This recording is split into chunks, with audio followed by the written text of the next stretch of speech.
Hi hello guys welcome back to our channel. ఈరోజు video ఏంటంటే tomato chutney ఎలా తయారు చేసుకోవాలి, అలాగే ఈజీగా 2 మినిట్స్లో అయిపోతుంది. ఫస్ట్ ముందుగా టమోటాలు కట్ చేసి పెట్టుకోవాలి. 2 పచ్చిమిర్చి, చింతపండు ముందుగా కట్ చేసి పెట్టుకోవాలి.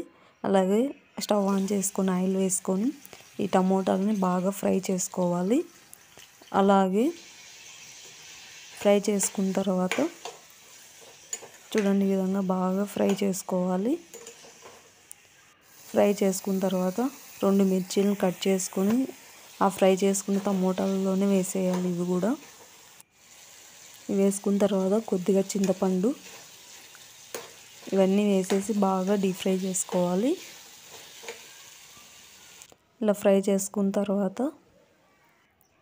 ఒక మిక్సీ జార్లోకి తీసుకొని మిర్చి, చింతపండు, టమోటా మొత్తం ఫ్రై చేసుకున్నాం కదా, అది వేసేసుకొని కొద్దిగా సాల్ట్ వేసుకొని మిక్సీ గ్రైండ్ చేసుకోవాలి. చూడండి ఈ విధంగా ముందుగా కట్ చేసి పెట్టుకున్న ఆనియన్స్ వేసుకొని దోశలోకి కానీ పూరీలోకి కానీ తింటే చాలా బాగుంటుంది. Please subscribe to my YouTube.